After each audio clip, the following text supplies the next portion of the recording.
George is with us in Monroe, Louisiana. Hi, George. How are you?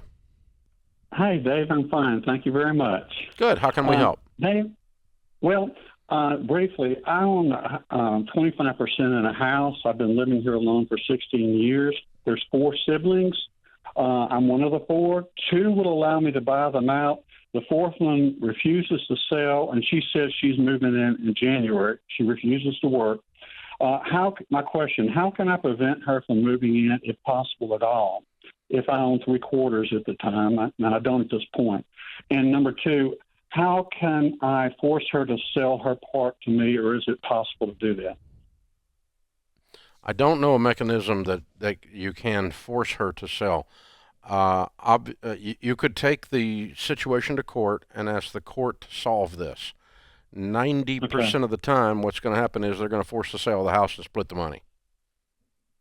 Yeah, I assumed that the judge would not force her to sell her part to me. Correct. It would just But be he would sale. force the disillusionment of the partnership if any one of the partners wanted it dissolved. And the only way to liquidate it is to sell the house and split the money 4 ways. Yeah, it gets kind of complicated. My 2 siblings, I have $50,000 cash to pay them, but I've got a 401k with plenty of money. But I'm not going to borrow from that, nor am I going to cash it in. So I assumed that I would be able to get a bank loan.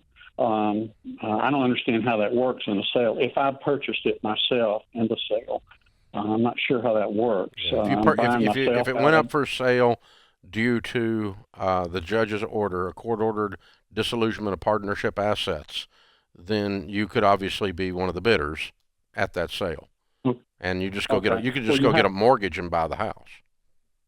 Okay. Well, I wouldn't have the cash money, but the bank. I said a mortgage. Front me.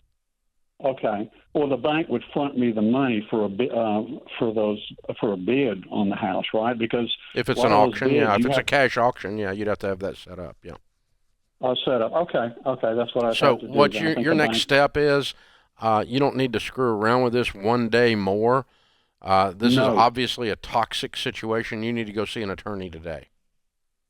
Yeah, I just called one today, and he's supposed to get back with me on this to see what we can do. I want to try to get my other 2 siblings who are in sale, get the paperwork done, and also get the paperwork done for the 4th one. She keeps changing her mind back and forth, so I'll at least have it ready. Yeah, she's a manipulative game player.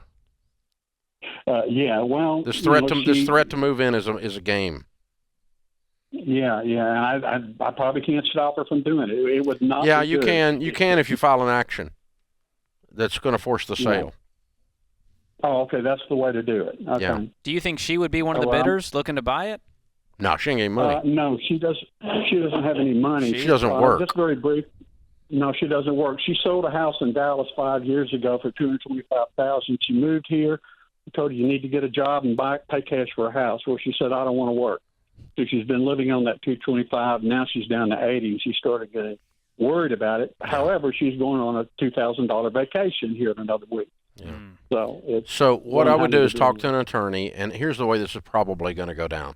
Okay, the attorney's going to tell you that you could file as a part of the lawsuit to keep her from living there until the house is liquidated, because it's a toxic situation.